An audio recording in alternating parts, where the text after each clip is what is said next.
Hola a todos, soy Andrés Felipe Flores y bienvenidos a un nuevo capítulo de Al Día con las Guías. En este caso vamos a estar hablando de hemorragia de vías digestivas bajas enfocados en las recomendaciones de la guía de la ESGE del 2021. Aprovecho la ocasión para invitarlos a adquirir mi nuevo diplomado de medicina interna que ya está disponible en la plataforma de MyLearners. El link lo encuentran en la descripción de este video. De igual manera recuerden que si quieren apoyar este tipo de contenido pueden suscribirse, dejar un like y darle a la campanita. Finalmente los invito a seguirme en mi Instagram personal @andresf.med por donde estoy compartiendo con ustedes muchísimo contenido académico. No siendo más, vamos adelante con el video. Hablemos entonces de hemorragias digestivas bajas, haciendo énfasis en lo que es esta guía de la ESGE, aunque pues no nos vamos a enfocar únicamente en ella, pero pues todo va a estar fundamentado en ella, ¿listo? Como introducción entendemos una hemorragia digestivas bajas como cualquier sangrado del tracto gastrointestinal que esté por debajo del ligamento de Treitz, que es ese ligamento que está ahí como en la porción ascendente a nivel duodenal. Clínicamente se suele diferenciar de las hemorragias digestivas altas por la presencia de hematoquesia o de rectorragia. Teóricamente lo que se dice es que la hematoquesia está necesariamente relacionada con la defecación mientras que la rectorragia no. ¿Listo? En contraposición a las melenas, ¿cierto? Las melenas, el popo negro, digamos, la hemoglobina consumida, que es lo que quiere, es lo que da como tal ese color negro, es más característico de las hemorragias digestivas altas. Esto, sin embargo, no es absoluto, porque resulta que cuando yo tengo, pues recordemos, si pensamos acá rápidamente en el colon, ¿cierto? Si yo tengo aquí, no sé, el apéndice, ¿cierto? Acá el colon, ascendente, descendente, sigmoides, recto. Si yo tengo un sangrado acá, en el colon derecho, es muy probable, sobre todo si tengo un tránsito intestinal lento, que el paciente presente melenas. Mientras que si el sangrado es de este lado o es a nivel rectal, es mucho más probable que aquí presente rectorragia y que aquí presente lo que hablábamos de hematoquesia. ¿Listo? Entonces fíjense cómo pueden haber melenas en el paciente que tiene un sangrado digestivo bajo, entonces no es exclusivo. Su incidencia y prevalencia vienen en aumento, igualando incluso actualmente la hemorragia de las digestivas altas. Se dice que aproximadamente al 30 al 40% de los episodios de los sangrados gastrointestinales son relacionados con hemorragias digestivas bajas. Y aquí tenemos que hacer una aclaración y es que a pesar de que en todo lado, incluyendo en la guía, ustedes van a encontrar esta definición, sangrado por debajo del ligamento de Treitz, en general actualmente podemos hablar de los sangrados gastrointestinales o los podemos dividir en tres. ¿Listo? Tenemos el sangrado gastrointestinal, este sería el esófago, ¿cierto? Aquí el estómago, aquí sería la parte, pues digamos, como del duodeno, la C, y bueno, intestino delgado, intestino grueso. Entonces, todo lo que llegue hasta el ligamento de Treitz para arriba va a ser hemorragia de vías digestivas altas. Todo lo que sea de la válvula iliocecal hasta esta porción del ligamento de Treitz va a ser hemorragia de intestino medio o sangrado de intestino medio. Y la válvula iliocecal en adelante sí va a ser la hemorragia de vías digestivas bajas. ¿Listo? Y teniendo en cuenta que el sangrado de intestino medio cada vez se diagnostica más, es por eso que actualmente podemos hablar de que más o menos es como un 40-40, quizá un poco más hemorragias digestivas altas, como un 50-40 y un 10 a un 5% pueden ser sangrados de intestino medio, que eso lo vamos a hablar al final de este video, como, algo rapidito de lo que es el sangrado de intestino medio. En términos de etiología, uno puede clasificar las etiologías del sangrado gastrointestinal bajo en cuatro grupos. Las etiologías anatómicas, como los divertículos, las etiologías inflamatorias, como en los pacientes con enfermedad inflamatoria intestinal, las etiologías vasculares, como en los pacientes con hemorroides, o las etiologías neoplásicas. En general, la causa más común a nivel mundial es la presencia de los divertículos. Sin embargo, eso varía. Por ejemplo, en los jóvenes, además de los divertículos, las hemorroides cobran una importancia muy grande e incluso pueden superar a la de los divertículos en prevalencia. Y en los ancianos las angiodisplasias son en gran importancia. Realmente estas angiodisplasias o angioectasias se creía que era como lo más frecuente y lo más prevalente, pero realmente parece que es con menos frecuencia de lo que siempre se ha creído.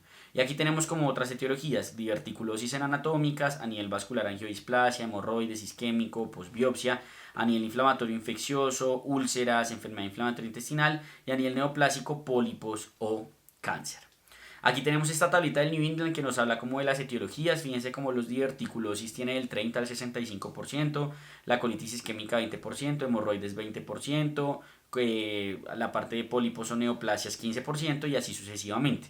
Es importante uno muchas veces cuando tiene un paciente con una hemorragia digestivas altas preguntarle dos cosas, ¿cierto? La primera cosa es si el sangrado duele o no duele, ¿cierto? Y la segunda es precisamente lo que hablábamos de la relación que tiene como tal con la defecación. Eso es muy importante tenerlo en cuenta. En general el sangrado indoloro casi siempre va a ser causado por dos etiologías, que va a ser la parte de las diverticulosis y la parte de las hemorroides internas. ¿Listo? Y aquí podríamos incluir en ocasiones a las angioectasias. Listo, esas serían como las causas de un sangrado indoloro, pues las causas más prevalentes a considerar. Hablando ya específicamente un poco más a fondo de cada una de las etiologías en cuanto a los divertículos, la diverticulosis va a ser mucho más común del lado izquierdo, ¿cierto? Pero sangran más como tal los del lado derecho porque tienen una mayor exposición vascular. Recordemos que los divertículos son como estos abombamientos que ocurren en la mucosa gastrointestinal por alteraciones en el sitio de inserción de los vasos rectos. El sangrado es arterial, por lo que puede llegar a ser masivo. Incluso hay pacientes que requieren colectomías por sangrados con diverticulosis y además tiene un riesgo de recurrencia altísimo del 40%.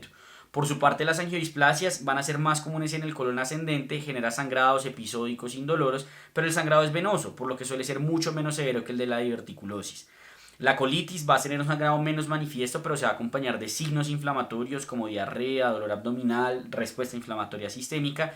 Y aquí uno lo que tiene que hacer es diferenciar si la etiología es inflamatoria o es isquémica, recordando que la isquémica pues tiene un muy mal pronóstico. En términos de presentación clínica, como ya habíamos mencionado, se suele manifestar como hematoquesia o como rectorragia. En general, el sangrado más rutilante suele indicar sangrado del colon izquierdo o a nivel rectal, mientras que la hematoquesia, las melenas suelen indicar sangrado del lado derecho, como ya les había comentado. Se pueden presentar con inestabilidad hemodinámica o con signos de prechoque, es decir, por ejemplo, con frecuencias cardíacas elevadas, y según la etiología, pues se dan los síntomas acompañantes: síndrome constitucional si es un paciente con una neoplasia, diarrea si es una colitis, dolor abdominal si es una colitis, si es una enfermedad inflamatoria intestinal puede tener manifestaciones extraintestinales, como artropatías, como uveitis, como eritema nodoso, entre otras. El abordaje diagnóstico, pues lo primero va a hacer es hacer una historia clínica muy completa. Muy importante siempre determinar la presencia de medicamentos antitrombóticos, es decir, tanto antiagregantes como anticoagulantes, aspirina, clopidogrel, etc. Y el uso o el consumo como tal de los AINES. Y siempre valorar el estado de volemia del paciente. Recordando que si tiene taquicardia, usualmente es una hipovolemia leve. Si tiene hipotensión ortostática, usualmente me habla de una pérdida aproximada del 15% de sangre. Y una hipotensión en reposo me habla de una pérdida de hasta el 40% de la volemia del paciente. Le vamos a hacer paraclínicos de rutina en los cuales vamos a incluir hemograma, vamos a incluir función renal, le vamos a tomar un perfil hepático y tiempos de coagulación. Esto pensando sobre todo pues en la parte de la hepatopatía crónica. Y siempre tener la consideración de que el paciente, a pesar de que se presente con hematoquesia, no puedo descartar de todo que la etiología de su sangrado sea una hemorragia de vías digestivas altas. Cuando las hemorragias de vías digestivas altas son muy masivas, pueden generar que salga sangre a forma de hematoquesia en las deposiciones y no como melenas, que es lo más común. Entonces, por eso, cuando el paciente tiene inestabilidad hemodinámica, lo primero que tengo que pensar es que la etiología sea hemorragias digestivas altas. Si tiene una relación buncreatina elevada o si tiene melenas, también debo considerar la posibilidad de que sea una hemorragia de vías digestivas altas. Una forma inicial de estadificar el riesgo es con el índice de choque, que el índice de choque básicamente es la presión arterial sistólica sobre la frecuencia cardíaca y uno determina si es mayor o menor a 1. Cuando es mayor a 1, eso me habla de que el paciente está en prechoque. ¿Qué es lo que pasa? Que resulta que el índice de choque está más avalado sobre todo en pacientes ginecológicas y en pacientes con trauma. De hecho, la guía de la ESG realmente no habla del uso del índice de choque, pero hay otras escuelas, otras corrientes en donde sí se habla de una valoración inicial con el índice de choque. Si uno hace el índice de choque y le dio menor a 1, o si uno es de la corriente que no va a usar el índice de choque y se va a quedar únicamente con lo que diga la ESG, pues lo que uno debe hacer es calcular el score de Oakland. ¿Listo? Hay otros scores que se pueden utilizar. En general, la validación de todos es medianamente buena, pero lo que es claro es que ningún score va a superar el juicio clínico. Si usted considera que el paciente necesita un estudio endoscópico intrahospitalario, pues hágaselo, ¿listo? Pero ¿qué es lo que va a permitir determinar el Oakland? ¿Qué pacientes necesitan una colonoscopia intrahospitalaria y qué pacientes no? Si uno tiene un score de 8 o menos, permite hacer un egreso seguro con una sensibilidad superior al 95%. Aquí tenemos otros como el NOBLADS, el BLITZ, el Glasgow Blatchford, el Oakland, aquí tenemos el Oakland, ¿cierto? Entre otras. ¿Qué podemos descubrir en general? El Oakland tiene estas variables: edad, sexo, si tiene una admisión previa por sangrado bajo, si tiene sangrado al tacto rectal, la frecuencia cardíaca, la presión sistólica y la hemoglobina. ¿Listo? Fíjense que realmente lo único que uno necesita de paraclínicos pues es el hemograma. Y este es un estudio donde nos habla de la validación externa del score de Oakland para valorar digamos como su predicción para poder sacar a la gente del hospital sin una colonoscopia de forma segura. Y lo que se vio es que tiene, digamos, un AUC de 0.87, lo cual es bastante bueno. Usualmente un AUC mayor a 0.7, ojalá mayor a 0.8, me habla de algo bastante bueno. Entonces tiene un AUC, un punto de discriminación de 0.87 con una sensibilidad del 98.4%. Entonces es un score realmente muy bueno que se puede utilizar con este objetivo. Una vez entonces yo diagnostico la hemorragia de digestivas bajas, le calculo el Oakland o el índice de choque o las dos, pues determino cómo voy a hacer el manejo inicial. Lo primero es siempre estabilizar al paciente, reanimación hídrica, determinar el requerimiento de transfusión teniendo un umbral de 7 gramos por decilitro y siempre, como les había dicho, si el paciente tiene antecedente de manejo antitrombótico, pues hacer el manejo apropiado del mismo. ¿Listo? Si el paciente tiene manejo con aspirina y es por prevención secundaria, se continúa. ¿Listo? Se continúa, eso es vital, no se suspende. Si el paciente por alguna razón se la descontinuaron, se le debe reiniciar antes de 5 días. Ojalá lo más temprano posible. ¿Listo? Si el paciente venía con doble antiagregación, lo que uno hace es suspender el clopidogrel, pero dejarle la aspirina. ¿Listo?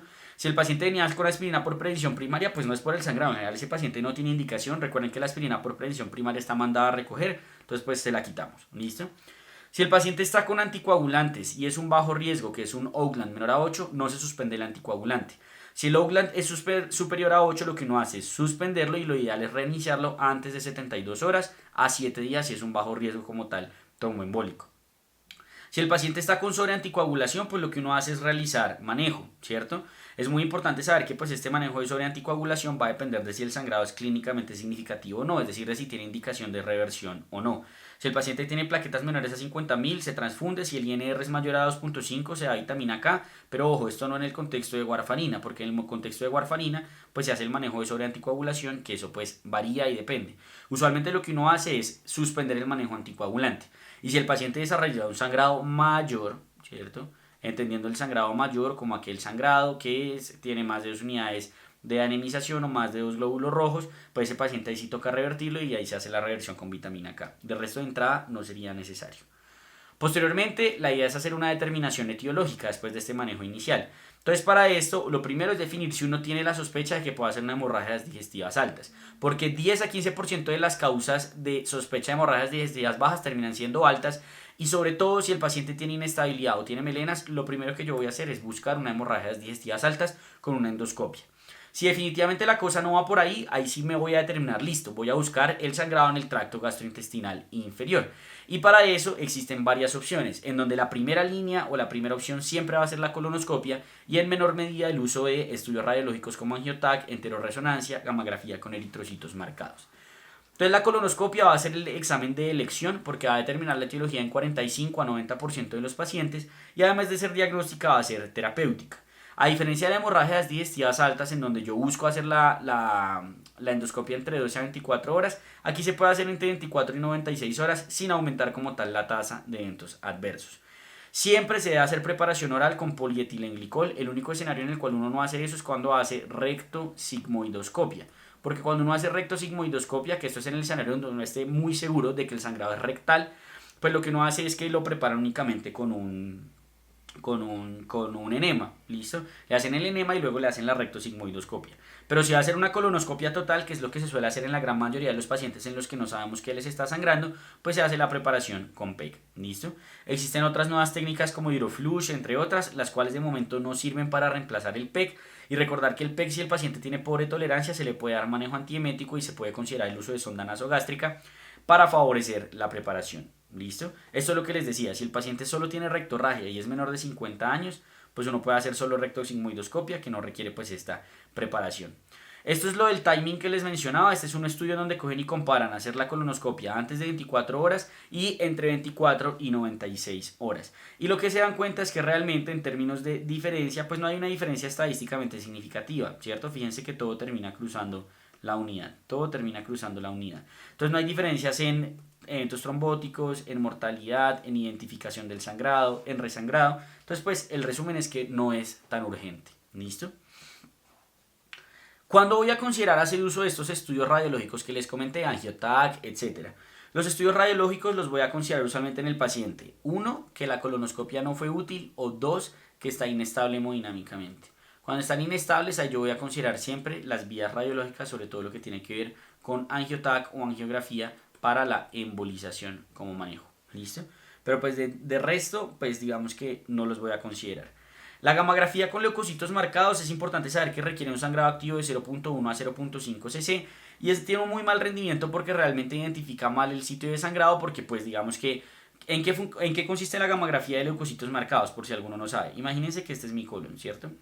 Aquí mal dibujado. Y a mí cogen y me inyectan sangre que viene con un radiotrazador, con un radioisótopo. La sangre llega acá, imagínense que aquí está sangrando. Entonces sale por aquí. Entonces el radioisótopo va a alumbrar acá cuando yo le hago la gamografía. Pero ¿qué es lo que pasa? Si yo le puse la gamografía, salió acá, pero el radioisótopo se desplazó para acá, pues me va a decir que está sangrando aquí cuando realmente es aquí. Entonces pues digamos que no se utiliza. Actualmente pues digamos que muy poco recomendada, salvo en divertículo de Meckel, pero eso es sangrado de intestino medio. En cuanto al angiotac, requiere un sangrado activo más elevado de 0.3 a 0.5 cc por minuto, pero tiene una especificidad y sensibilidad muy buena. ¿Cuál es el problema? No es terapéutico, pues requiere radiación, tiene riesgo de nefropatía por contraste. Pero en general el angiotac es una excelente opción, sobre todo en el contexto del paciente que está inestable. ¿Listo? Es una excelente opción. Uno le hace el angiotac y después de hacer el angiotac ahí mismo le hace la angiografía y con la angiografía le hace la embolización.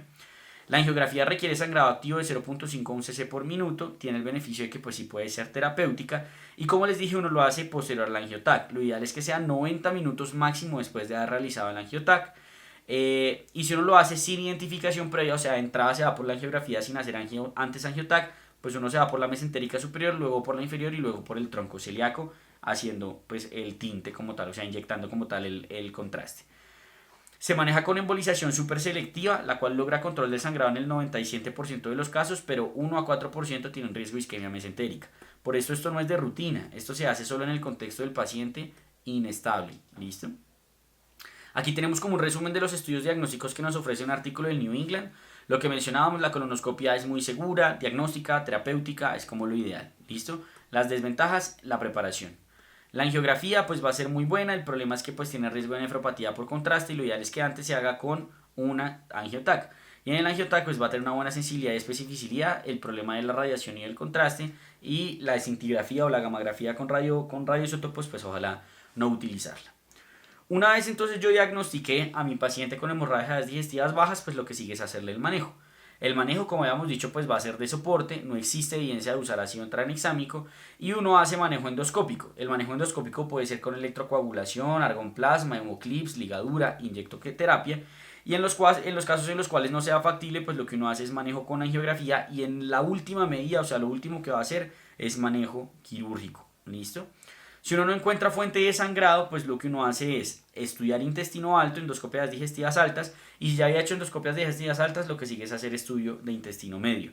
Ahora, si uno no encontró fuente de sangrado y el paciente ya dejó de sangrar, ya no está con melena, ya no está con rectorragia, antes de ponerse a hacer estudio de intestino medio, pues considere vigilarlo porque el paciente puede haber autolimitado. Y si el paciente por 24 a 48 horas no tiene resangrado, no tiene anemización, pues uno puede ya quedarse quieto. ¿Listo? El manejo específico, los divertículos se hace terapia mecánica, las angiodisplasias se hace terapia con argón y en los pacientes con pospolipectomía se hace terapia dual, mecánica e inyectoterapia. ¿Listo? Y aquí tenemos entonces el resumen que nos ofrece la guía de la ESGE. Usted tiene un paciente que tiene un sangrado gastrointestinal bajo agudo. Hágale una buena historia, un buen examen físico, laboratorios, comorbilidades, si el paciente está con medicamentos o no. Si el paciente está estable hemodinámicamente, calcule el score de Oakland. Con el score de Oakland, si este es menor a 8, considere sacarlo para la casa. Si el paciente tiene hemoglobina menor a 7, transfúndalo. Hemoglobina menor a 8 y enfermedad cardiovascular, transfúndalo. ¿Listo? El diagnóstico, la colonoscopia va a ser lo primero, siempre realizando preparación con PEC, considerando la sonda nasogástrica si se requiere. ¿Listo? Y el tratamiento pues va a ser con lo que encuentre en la colonoscopia. ¿Listo? Así se va a manejar. Por su parte, si el paciente está inestable hemodinámicamente, hágale reanimación hídrica, estabilícelo. En el diagnóstico lo primero que va a hacer es angiotac y después del angiotac lo que usted va a hacer es la angiografía. Considere también aquí hacer endoscopias digestivas altas como búsqueda de sangrado etiológico y el manejo pues va a ser con la embolización usualmente o con cirugía si la embolización como tal no se puede realizar o no fue efectiva. Y este es el resumen como de las recomendaciones principales de la ESGE. Miren que es básicamente todo lo que hemos hablado.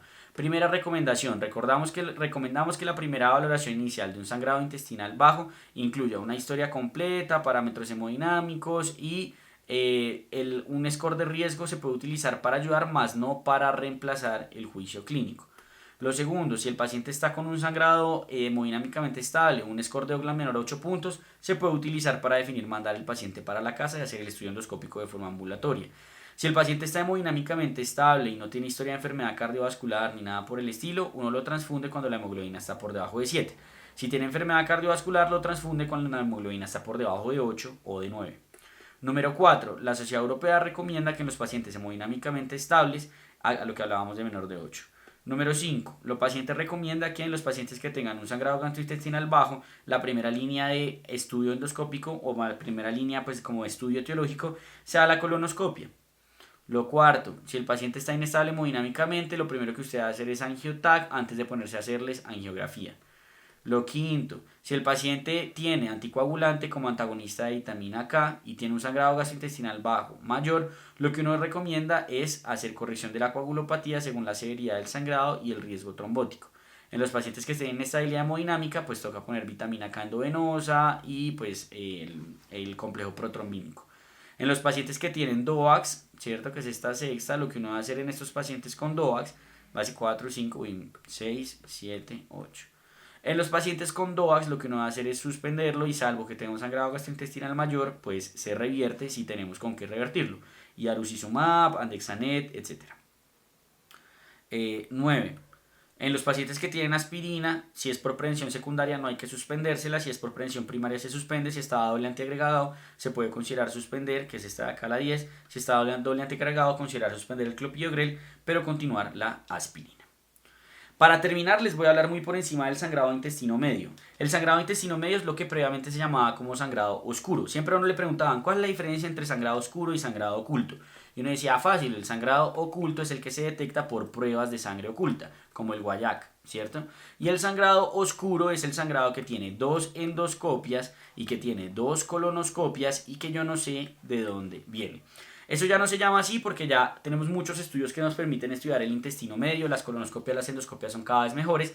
Entonces uno habla de sangrado de intestino medio. Y lo que uno va a decir es que solo necesita una endoscopia y una colonoscopia bien hechas. Eso es lo importante, que sean bien hechas. Si el paciente tiene una colonoscopia y una endoscopia bien hecha, pues uno asume que tiene sangrado de intestino medio y lo que uno hace es hacer un estudio diagnóstico, en donde tenemos angiografía, angioTAC, enteroresonancia, enteroscopia y videocápsula.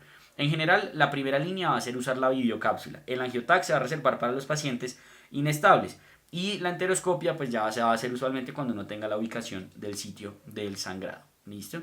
Las causas pues van a depender, tenemos causas comunes en pacientes por debajo y por encima de los 40 años, como por ejemplo enfermedad inflamatoria intestinal, como por ejemplo úlceras, angiodisplasias, malformaciones arteriovenosas, entre otras. Y aquí tenemos un algoritmo de UpToDate que nos habla precisamente de eso.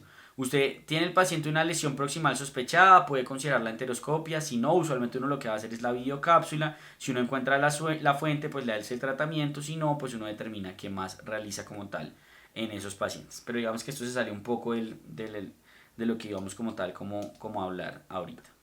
Entonces, listo, sí, creo que eso era todo lo que tenía para comentarles respecto a este video y a esta guía de la ESGE. Espero que les haya gustado. Cualquier duda que tengan déjenla en los comentarios y nos vemos en una próxima ocasión.